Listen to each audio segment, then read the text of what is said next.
Next question is, for an LCR circuit driven at frequency omega, the equation reads L di by dt plus Ri plus Q by C is equals to V as a function of time, V maximum sin omega t. ये दिया हुआ है। तो first part ये कहता है multiply the equation by I and simplify wherever possible. Let's do it. तो इस क्वेश्चन में एक एलसीआर सर्किट दे रखा है, ये एल है, सी एंड आर, और ये जो इक्वेशन है ना, ये किरचॉफ इक्वेशन लिखी हुई लूप के लिए। वी इज, क्योंकि ये भी L D I by D T क्या होता है, voltage across the M F across the inductor, this is voltage across the resistor and this is across the capacitor. तो वही लिखा हुआ है। इसमें ये लोग कह रहे हैं कि आई मल्टीप्लाई कर दीजिए, कर देते हैं। फर्स्ट पार्ट के लिए L I D I by D T plus R I into I plus Q by C I is equals to I और वी, कर दिया मल्टीप्लाई। तो ये चीज़ क्या बन गई, इसमें कुछ पूछा है और उन्होंने, इसमें इन्होंने कुछ नहीं कहा। और multiply the equation by I and simplify, simplify करने को बोला है। ठीक है, L I D I by D T plus I square R plus I Q by C is equals to I V. अब देखिए एक तरह से क्या लिखा हुआ है, अगर हम इसको नोटिस करें तो ये क्या है, पावर लॉस। तो हमें पावर क्या होता है, वर्क अपॉन टाइम या एनर्जी अपॉन टाइम, ये रेट ऑफ एनर्जी लॉस या rate of change of energy. इससे हमें एक आइडिया मिल रहा है कि ये भी rate of change of energy के फॉर्म में लिखा होना चाहिए, ये भी rate of change of energy form में लिखा होना चाहिए। तो हम डायरेक्ट लिख सकते हैं D by D T of half L I square. अब सॉल्व करोगे तो यही आएगा। कोई रॉकेट साइंस नहीं है, हमने इससे इशारा, इससे हेल्प ली है हमने इस टर्म से। डायरेक्ट लिख सकते हो D by D T of half Q square by C. Solve करोगे तो क्या आएगा, टू कैंसिल हो जाएगा, क्यू आएगा, और D Q by D T को आई लिख लिया। और इसमें भी आप लिख सकते हैं D by D T of I V T, है ना। तो वो आपका हो गया rate of the energy given to the circuit. तो पहला पार्ट सॉल्व हो गया।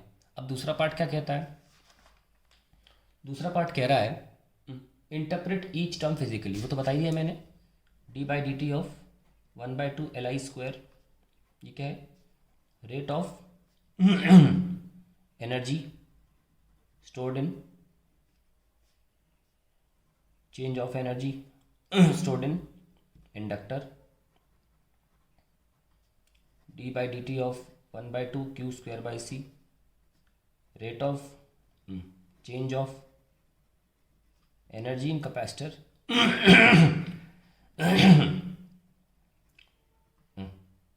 I square r, rate of joule heat loss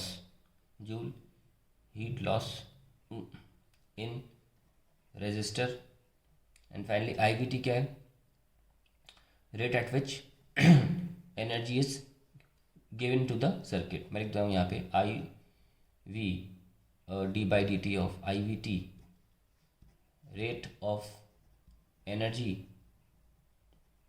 given to circuit। अब अगला पार्ट क्या है, cast the equation in the form of a conservation of energy statement. वही cast the equation क्या बोलना ही है कि D by D T of I V T is equals to 1/2 L I square D by D T of plus Q square by 2c plus I square R. Rate of energy given to LCR circuit is used as stored energy in L and C and lost in resistor। ये हमने energy conservation दिखा दिया इसका। चलिए D part क्या है, let us see. D part है integrate the equation over one cycle to find that the phase difference between V and I must be acute. तो इस इक्वेशन को हमें इंटीग्रेट करना है। अगर हम इंटीग्रेट करेंगे